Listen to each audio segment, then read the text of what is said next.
ओम शांति।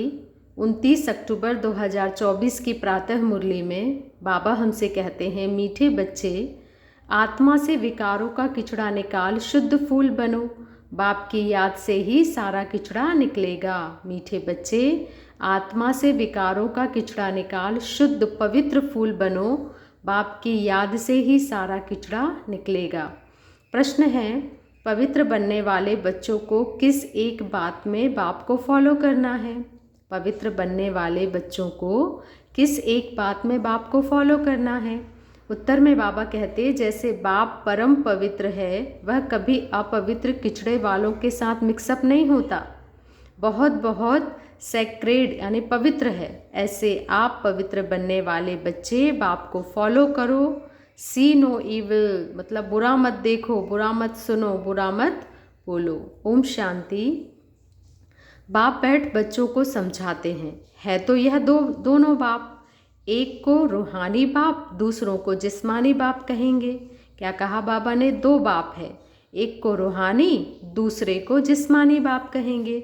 शरीर तो दोनों का एक ही है, तो जैसे कि दोनों बाप समझाते हैं। शरीर तो दोनों का एक ही है, तो जैसे कि दोनों बाप समझाते हैं। दोनों बाप, एक ब्रह्मा बाबा, दूसरे उनके अंदर शिव बाबा। भल एक समझाते हैं, दूसरा समझते हैं, फिर भी कहेंगे दोनों समझाते हैं। यह तो इतनी छोटी सी आत्मा है, उन पर कितना मैल चढ़ा हुआ है। आत्मा इतनी छोटी और मैल कितना ज़्यादा चढ़ा हुआ है। मैल चढ़ने से कितना घाटा पड़ जाता है। आत्मा अपवित्र बन जाती है, पतित हो जाती है। यह फ़ायदा और घाटा तब देखने में आता है जबकि शरीर के साथ है। आत्मा जब शरीर के साथ है तो देखने में आता है कि कितना मैल चढ़ा है, कितनी पतित अपवित्र बन गई है, कितना घाटा हो रहा है।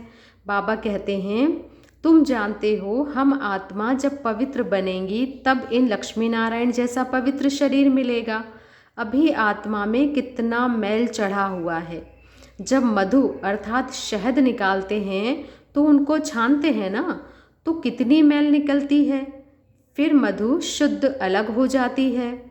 ऐसे ही बाबा आत्मा का हमें समझाते हैं। आत्मा भी बहुत मैली हो जाती है जब शरीर के साथ होती है, और जब शरीर से आत्मा अलग होती है तो बाबा कहते हैं फिर वो पवित्र बन जाती है। आत्मा ही कंचन थी, बिल्कुल पवित्र थी। शरीर कैसा सुंदर था। इन लक्ष्मी नारायण का शरीर देखो कितना सुंदर है। मनुष्य तो शरीर को ही पूजते हैं ना। मनुष्य तो शरीर को ही पूजते हैं, क्योंकि मनुष्यों को साकार में देखने की आदत हो गई है, तो उनको भगवान भी साकार में चाहिए। आत्मा की तरफ नहीं देखते, शरीर की तरफ देखते हैं। आत्मा की तो पहचान भी नहीं है, केवल शरीर को देखते हैं। पहले आत्मा सुंदर थी। बाबा कहते हैं चोला भी बहुत सुंदर मिलता है। तुम भी अभी यह बनना चाहते हो पवित्र पावन, तो आत्मा कितनी शुद्ध होनी चाहिए। आत्मा को ही तमो प्रधान कहा जाता है, क्योंकि उनमें फुल किचड़ा है। क्या कहा बाबा ने? आत्मा को ही तमो प्रधान कहा जाता है, क्योंकि उनमें फुल किचड़ा है। एक तो देह अभिमान का किचड़ा, और फिर काम क्रोध का किचड़ा। किचड़ा निकालने के लिए छाना जाता है ना, छानने से रंग ही बदल जाता है। तुम अच्छी रीति बैठ विचार करोगे तो फील होगा बहुत किचड़ा भरा हुआ है। क्या कह रहे हैं हमारे बाबा?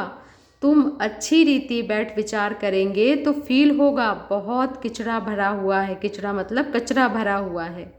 आत्मा में रावण की प्रवेशता है। हम ये फील करेंगे जब बैठकर चिंतन करेंगे कि आत्मा में रावण की प्रवेशता है, पांचों विकारों की प्रवेशता है। अभी बाप की याद में रहने से ही किचड़ा निकलता है। इसमें भी टाइम लगता है। बाबा समझाते हैं, बच्चे देह अभिमान होने के कारण विकारों का कितना किचड़ा हो गया है। क्रोध का किचड़ा भी कोई कम नहीं है। क्रोधी अंदर में जैसे जलता रहता है। कितनी अच्छी बात बाबा हमें समझाते हैं। कहते हैं देखो बच्चे, क्रोध का किचड़ा भी कोई कम नहीं है। क्रोधी को अंदर ही अंदर जलाता रहता है। कोई ना कोई बात पर दिल जलती रहती है। शक्ल भी देखो तांबे जैसी हो जाती है, एकदम लाल लाल।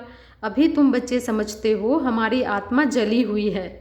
कितनी अच्छी बात समझा रहे हैं। बाबा कहते हैं बच्चे अभी तुम बच्चे समझ गए हो कि आत्मा कैसी हो गई है, जैसे जली हुई हो। आत्मा में कितनी मैल है, अभी पता पड़ा है हम बच्चों को।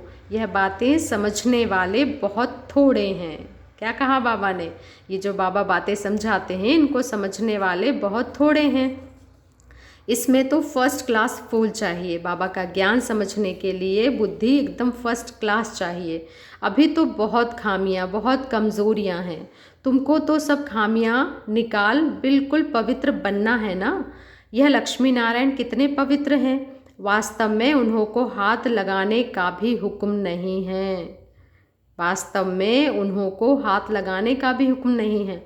पतित जाकर इतने ऊंच पवित्र देवी देवताओं को हाथ लगा ना सके।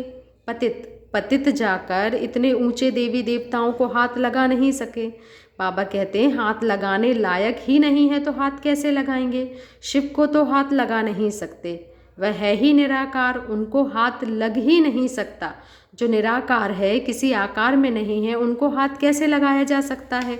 वह तो मोस्ट पवित्र है। मोस्ट मतलब बहुत ज़्यादा पवित्र है। उनकी पवित्रता की कोई काउंटिंग नहीं की जा सकती।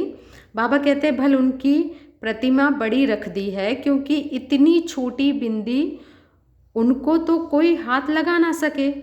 आत्मा शरीर में प्रवेश करती है तो शरीर बड़ा होता है, आत्मा तो बड़ी छोटी नहीं होती है ना।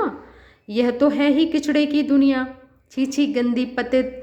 आत्मा में कितना कचड़ा है। शिव बाबा बहुत सेक्रेड यानी कि पवित्र है। शिव बाबा कैसे हैं, बहुत पवित्र है। यहाँ तो सबको एक समान बना देते हैं। बाबा यहाँ आते हैं तो सब बच्चों को एक समान बना देते हैं। एक दो को कह भी देते हैं तुम तो जानवर हो। सतयुग में ऐसी भाषा होती नहीं है। यहाँ पर गंदी छीछी भाषा भी हो गई है, पर बाबा कहते हैं सतयुग पवित्र दुनिया है, वहाँ पर ऐसी छीछी भाषा नहीं होती है। अभी तुम फील करते हो हमारी आत्मा में बड़ी मैल चढ़ी हुई है। आत्मा लायक ही नहीं है जो बाप को याद करे। बाप को याद करने के लिए भी तो लायक बनना पड़े ना। नालायक समझ माया भी एकदम उनको हटा देती है। देखो कितनी मतलब स्ट्रॉन्ग बात बाबा हमसे कहते हैं कि माया भी जब समझती है कि ये नालायक हैं तो माया उनको एकदम हटा देती है, पूरा हप कर लेती है। बाप कितना सेक्रेड यानी कि पवित्र शुद्ध है।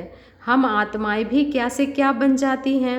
अब बाबा समझाते हैं तुमने मुझे बुलाया ही है आत्मा को शुद्ध बनाने के लिए, तो मैं आया हूँ, तो फिर बनाना चाहिए ना। बहुत किचड़ा भरा हुआ है। बगीचे में कोई सब फर्स्ट क्लास फूल नहीं होते हैं, नंबरवार होते हैं।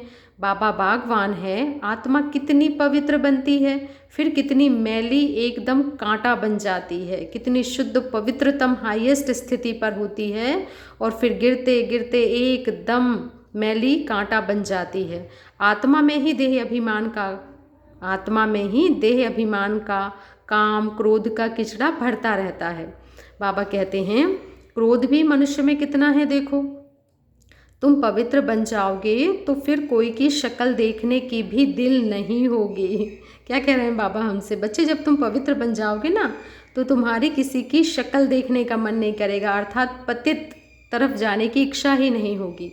सी नो इविल, बच्चे बुरा मत देखो, अपवित्र को देखना ही नहीं है। चाहे वो अपवित्र वस्तु हो, व्यक्ति हो, कुछ भी हो, जड़ हो, चैतन्य हो, हमें किसी भी अपवित्रता की तरफ दृष्टि नहीं डालनी है।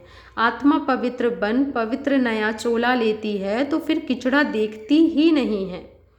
कचरे की दुनिया ही खत्म हो जाती है। बाबा समझाते हैं बच्चे तुम देह अभिमान में आकर कितना किचड़ा बन पड़े हो, पतित बन पड़े हो। बच्चे बुलाते भी हैं बाबा हमारे में क्रोध का भूत है, बाबा हम आपके पास आए हैं पवित्र बनने। जानते हैं बाप तो है ही एवर प्योर। हम बच्चे जानते हैं बाबा तो पवित्रता का सागर है, हमेशा पवित्र पावन है। ऐसे हाईएस्ट ऑथोरिटी को सर्वव्यापी कहकर कितना डिफेम करते हैं। क्या कहा बाबा ने, ऐसे हाईएस्ट ऊंचे से ऊंचे ऑथोरिटी यानी कि सर्वशक्तिमान को सर्वव्यापी कहकर उसकी कितनी निंदा करते रहते हैं, डिफेम करते हैं। अपने पर भी बड़ी नफरत आती है। हम क्या थे, फिर क्या से क्या बन जाते हैं, यह बातें तुम बच्चे ही समझते हो, और कोई भी सत्संग व यूनिवर्सिटी आदि में कहाँ भी ऐसे एम ऑब्जेक्ट कोई समझा नहीं सकता। अभी तुम बच्चे जानते हो हमारी आत्मा में कैसे कचरा भरता गया है, कैसा आत्मा पतित होती गई है। 2 कला कम हुई, फिर 4 कला कम हुई, किचड़ा बढ़ता गया। इसलिए कहा ही जाता है तमो प्रधान। आत्मा पुनर्जन्म लेते लेते क्या होती गई है, एकदम तमो प्रधान, कला विहीन हो गई है। बाबा कहते हैं कोई लोभ में, कोई मोह में जल मरते हैं, इस अवस्था में ही जल जल कर मर जाना है। बाबा कह रहे हैं कोई क्रोध में, कोई लोभ में जल मरते हैं, और जलते जलते क्या हो जाता है, जल जल कर मर जाना है। अभी तुम बच्चों को तो शिव बाबा की याद में ही शरीर छोड़ना है। जो शिव बाबा ऐसा बनाते हैं, इन लक्ष्मी नारायण को ऐसा बाप ने बनाया है, तो ऐसे बाप को कितना याद करना चाहिए, तो अपने को कितनी खबरदारी रखनी चाहिए। तूफान तो बहुत आएंगे, स्पष्ट कह रहे हैं बाबा हमसे, बच्चे तूफान तो बहुत आएंगे। जैसे जैसे समय बढ़ता जा रहा है तूफान भी बढ़ते जाएंगे। तूफान माया के ही आते हैं और कोई तूफान नहीं है। माया अर्थात हमारे विचार, अशुद्ध विचार एक्चुअल में माया ही है। बाबा कह रहे हैं उनके बहुत तूफान आएंगे।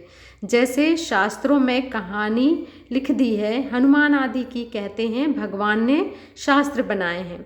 भगवान तो सब वेद शास्त्रों का सार सुनाते हैं ना बच्चे। भगवान ने तो सदगति कर दी, उनको शास्त्र बनाने की क्या दरकार, बताओ ज़रा। भगवान बाबा ने क्या किया, आकर सबकी सदगति की है, तो फिर वो बैठकर शास्त्र क्यों बनाएंगे, उनको क्या दरकार है। अब बाबा कहते बच्चे हियर नो इबिल, आज बार बार बाबा एक ही बात कह रहे हैं, हियर नो इबिल, बुरा मत सुनो, बुरा मत देखो, बुरा मत करो।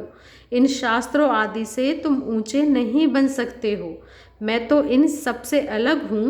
बाबा शास्त्रों से कहते हैं मैं बिल्कुल अलग हूँ, कोई भी पहचानते नहीं मुझे। बाप क्या हैं किसको पता नहीं है, किसी को भी पता नहीं है। बाबा जानते हैं कौन कौन मेरी सर्विस करते हैं, अर्थात कल्याणकारी बन औरों का भी कल्याण करते हैं, वही दिल पर चढ़ते हैं। बाबा कहते हैं कोई तो ऐसे भी हैं जिनको सर्विस का पता ही नहीं है कि सर्विस कैसे करना है, क्या सर्विस करना है। तुम बच्चों को ज्ञान तो मिला है कि अपने को आत्मा समझो और बाबा को याद करो। भल आत्मा शुद्ध बनती है, शरीर तो फिर भी यह पतित है ना। बाबा कहते हैं जिनकी आत्मा शुद्ध होती है, पवित्र होती जाती है, उनकी एक्टिविटी अर्थात व्यवहार क्या होता जाता है। बाबा कहते हैं एक्टिविटी में रात दिन का फर्क रहता है। जिनकी आत्मा शुद्ध होती जाती है, उनकी एक्टिविटी, उनके व्यवहार में रात दिन का फर्क रहता है। चलन से भी मालूम पड़ता है नाम कोई का नहीं लिया जाता, अगर नाम लें तो कहीं और ही बदतर ना हो जाए। बाबा कहते हैं ऐसा ना हो कि हम नाम ले दें और जो बच्चे की गिरती कला हो रही है वो और बद से बदतर हो जाए, नीचे गिर जाए। अभी तुम फ़र्क देख सकते हो, तुम क्या थे, क्या बनना है, तो श्रीमत पर चलना चाहिए ना। अंदर गंद जो भरा हुआ है उसको निकालना चाहिए, अंदर जितने विकार गंदगी भरी है उसको निकालना चाहिए। लौकिक संबंध में भी कोई कोई बहुत गंदे बच्चे होते हैं तो उनसे बाप भी तंग हो जाते हैं। कहते हैं ऐसा बच्चा तो ना होता तो ज़्यादा अच्छा था। फूलों के बगीचे की खुशबू होती है, परंतु ड्रामानुसार किचड़ा भी है। क्या कह रहे हैं बाबा, बगीचे में खुशबू भी होती है अच्छे फूलों की, तो किचड़ा गंदगी भी होती है। अक को तो बिल्कुल देखने की भी दिल नहीं होती है। अक के फूलों को बाबा कह रहे हैं देखने की इच्छा नहीं होती है, परंतु बगीचे में जाने से नज़र तो सब पर पड़ेगी ना। आत्मा कहेगी ये फलाना फूल है, खुशबू भी अच्छे फूल की ही लेंगे ना। बाप भी देखते हैं इनकी आत्मा कितना याद की यात्रा में रहती है, कितना पवित्र बनी है, और फिर औरों को भी आप समान बनाते हैं, ज्ञान सुनाते हैं। मूल बात ही है मन मना भव। मूल बात क्या है, मन मना भव। अपने मन को उस परमपिता परमात्मा के मन से जोड़ देना है। बाप कहते हैं मुझे याद करो तो पवित्र फूल बनोगे। जितना हम बाबा को याद करेंगे उतनी ज़्यादा हमारे अंदर पवित्रता बढ़ती जाएगी और हमारे देवी गुण भी इमर्ज होते जाएंगे। बाबा कहते हैं यह लक्ष्मी नारायण कितने पवित्र फूल थे, इनसे भी शिव बाबा बहुत सेग्रेड है, मतलब पवित्रतम है। मनुष्यों को थोड़ी ही पता है कि इन लक्ष्मी नारायण को भी ऐसा शिव बाबा ने बनाया है। तुम बच्चे जानते हो इस पुरुषार्थ से यह बने हैं। किस पुरुषार्थ से बने हैं ये हम बच्चे जानते हैं। बाप समझाते तो बहुत हैं। एक तो याद की यात्रा में रहना है जिससे गंध निकले, आत्मा पवित्र बने। तुम्हारे पास म्यूजियम आदि में बहुत आते हैं। बच्चों को सर्विस का बहुत शौक रखना है। सर्विस को छोड़ कभी नींद नहीं करनी होती है। सर्विस पर बड़ा एक्यूरेट रहना चाहिए। देखो बच्चे, म्यूजियम में भी तुम लोग रेस्ट का टाइम छोड़ते हो, गला थक जाता है, भोजन आदि भी खाना है, परंतु अंदर में दिन रात उछल आनी चाहिए। उछल आनी चाहिए अर्थात उमंग उत्साह आना चाहिए, शौक होना चाहिए कि क्या करें, कैसे सर्विस को आगे बढ़ाएं। कोई आए तो उनको रास्ता बताएं। भोजन के टाइम कोई आ जाते हैं तो पहले उनको अटेंड कर फिर भोजन खाना चाहिए। ऐसी सर्विस वाला हो। कोई कोई को बड़ा देह अभिमान आ जाता है, आराम पसंद नवाब बन जाते हैं। बाप को समझानी तो देनी पड़े ना, यह नवाबी छोड़ो। क्या बाबा क्या कह रहे हैं बच्चे? नवाबी छोड़ो। फिर बाप साक्षात्कार भी कराएंगे। अपना पद देखो, देह अभिमान का कुल्हाड़ा आपे ही अपने पांव पर लगाया है। बहुत बच्चे बाबा से भी रीस करते हैं। क्या कह रहे हैं बाबा? बहुत बच्चे बाबा से भी रीस करते हैं। अरे यह तो शिव बाबा का रथ है, इनकी संभाल करनी पड़ती है। यहाँ तो ऐसे हैं जो ढेर दवाइयाँ लेते रहते हैं, डॉक्टरों की दवाई करते रहते हैं। भल बाबा कहते हैं शरीर को तंदुरुस्त रखना है, परंतु अपनी अवस्था को भी देखना है ना। ऐसा नहीं कि केवल देह अभिमान में शरीर में ही लगे पड़े हैं और अवस्था पर ध्यान ही नहीं दे रहे हैं। तो बाबा कहते बच्चे शरीर को तंदुरुस्त रखना है, परंतु अपनी अवस्था को भी देखना है ना। तुम बाबा की याद में रहकर खाओ तो कभी कोई चीज़ नुकसान नहीं करेगी। क्या कहा बाबा ने? तुम बाबा की याद में रहकर खाओ तो कभी कोई चीज़ नुकसान नहीं करेगी। याद से ताकत भरती जाएगी, भोजन बड़ा शुद्ध हो जाएगा, परंतु वह अवस्था है नहीं। बाबा तो कहते हैं ब्राह्मणों का बनाया हुआ भोजन उत्तम ते उत्तम है। किसका बनाया हुआ? ब्राह्मणों का बनाया हुआ भोजन उत्तम ते उत्तम है, परंतु वह तक जबकि याद में रहकर बनावे।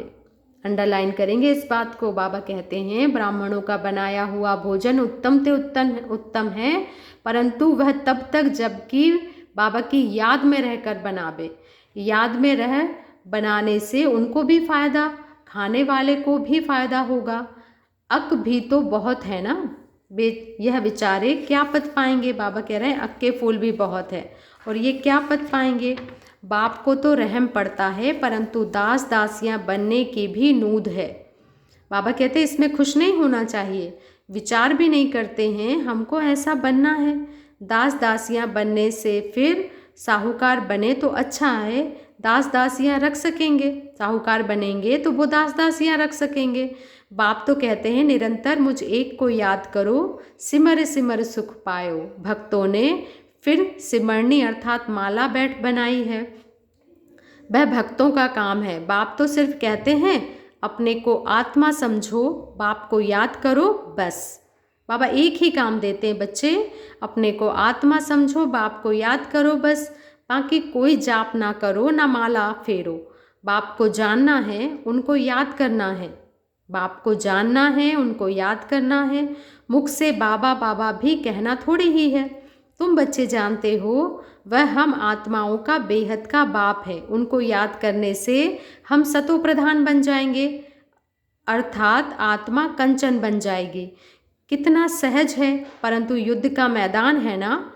तुम्हारी है ही माया से लड़ाई, वह घड़ी घड़ी तुम्हारा बुद्धि का योग तोड़ती है। जितने जितने विनाश काले प्रीत बुद्धि हैं उतना पद होता है, सिवाय एक के और कोई भी याद ना पड़े। कल्प पहले भी ऐसे निकले हैं जो विजय माला के दाने बने हैं। तुम जो ब्राह्मण कुल के हो, ब्राह्मणों की रुंड माला बनती है, जिन्होंने बहुत गुप्त मेहनत की है। ज्ञान भी गुप्त है ना। बाप तो हर एक को अच्छी रीति जानते हैं। अच्छे अच्छे नंबर 1 जिनको महारथी समझते थे वह आज है नहीं। देह अभिमान बहुत है, बाप की याद रह नहीं सकती। माया बड़ा जोर से थप्पड़ मारती है। बहुत थोड़े हैं जिनकी माला बन सकेगी। बाबा कहते हैं तो बाप फिर भी बच्चों को समझाते हैं, अपने को देखते रहो, हम कितने पवित्र देवता थे, फिर हम क्या से क्या किचड़ा बन गए हैं, अपने आप को देखते रहो। अब शिव बाबा मिला है तो उनकी मत पर चलना चाहिए ना। कोई भी देह अभिमान को याद नहीं करना है, कोई की भी याद ना आए। चित्र भी कोई का नहीं रखना है, चित्र भी कोई का नहीं रखना है। एक शिव बाबा की ही याद रहे। शिव बाबा को तो शरीर है नहीं, यह भी टेम्परेरी लोन लेता हूँ ब्रह्मा बाबा का शरीर। तुमको ऐसा देवी देवता लक्ष्मी नारायण बनाने के लिए कितनी मेहनत करते हैं। बाप कहते हैं तुम हमको पतित दुनिया में बुलाते हो, तुमको पावन बनाता हूँ, फिर तुम पावन दुनिया में मुझे बुलाते ही नहीं हो। क्या कह रहे हैं बाबा? तुम हमको पतित दुनिया में बुलाते हो, तुमको पावन बनाता हूँ, फिर तुम पावन दुनिया में मुझे बुलाते ही नहीं हो। वहाँ आकर क्या करेंगे? उनकी सर्विस ही पावन बनाने की है। बाबा जानते हैं कि एकदम जलकर काले कोयले बन गए हैं। बाबा आए हैं तुम्हें गोरा बनाने। क्या कह रहे हैं बाबा? एकदम जलकर काले कोयले बन गए हैं, बाबा आए हैं तुम्हें गोरा बनाने। अच्छा, मीठे मीठे से किल दे बच्चों प्रति माता पिता बाप दादा का याद प्यार और गुड मॉर्निंग। रूहानी बाप की रूहानी बच्चों को नमस्ते, और हम रूहानी बच्चों की रूहानी माता पिता बाप दादा को याद प्यार गुड मॉर्निंग और नमस्ते। शुक्रिया बाबा, शुक्रिया। सदा रहेंगे हंसते, बन गए फरिश्ते और चल दिए हैं बाबा के रास्ते। धारणा के लिए मुख्य सार में बाबा कहते हैं सर्विस में बड़ा एक्यूरेट रहना है, दिन रात सर्विस की उछल आती रहे। क्या कहा बाबा ने? सर्विस में बड़ा एक्यूरेट रहना है, दिन रात सर्विस की उछल आती रहे। सर्विस को छोड़ कभी भी आराम नहीं करना है, बाप समान कल्याणकारी बनना है। सेकंड पॉइंट है एक की याद से प्रीत बुद्धि बन अंदर का किचड़ा निकाल देना है। क्या कहा बाबा ने? एक की याद से प्रीत बुद्धि बन अंदर का किचड़ा निकाल देना है, खुशबूदार फूल बनना है। इस किचड़े की दुनिया से दिल नहीं लगानी है, इस किचड़े की दुनिया से दिल नहीं लगानी है। आज का वरदान है, बाबा वरदान देते हैं बच्चे मन बुद्धि द्वारा श्रेष्ठ स्थितियों रूपी आसन पर स्थित रहने वाले तपस्वी मूर्त भव। मन बुद्धि द्वारा श्रेष्ठ स्थितियों रूपी आसन पर स्थित रहने वाले तपस्वी मूर्त भव। तपस्वी सदा कोई ना कोई आसन पर बैठकर तपस्या करते हैं। आप तपस्वी आत्माओं का आसन है एक रस स्थिति, फरिश्ता स्थिति। इन्हीं श्रेष्ठ स्थितियों में स्थित होना अर्थात आसन पर बैठना। हमारी श्रेष्ठ स्थिति का आसन कौन कौन सा है? बाबा कहते हैं एक रस स्थिति के आसन पर बैठो, फरिश्ता स्थिति के आसन पर बैठो, और इन पर स्थित होना अर्थात आसन पर बैठना। स्थूल आसन पर तो स्थूल शरीर बैठता है, स्थूल आसन पर तो स्थूल शरीर बैठता है, लेकिन आप इस श्रेष्ठ आसन पर मन बुद्धि को बिठाते हो। वे तपस्वी एक टांग पर खड़े हो जाते और आप एक रस स्थिति में एकाग्र हो जाते हो। उन्हों का है हठ योग और आपका है सहज योग। उन्हों का है हठ योग और आपका है सहज योग। आज का स्लोगन है प्यार के सागर बाप के बच्चे, प्रेम की भरपूर गंगा बनकर रहो। बाबा ने कहा प्यार के सागर के बच्चे, प्यार के सागर बाप के बच्चे, प्रेम की भरपूर गंगा बनकर रहो। आज का स्वमान है मैं तपस्वी मूर्त आत्मा हूँ। अच्छा, ओम शांति। शुक्रिया बाबा, शुक्रिया।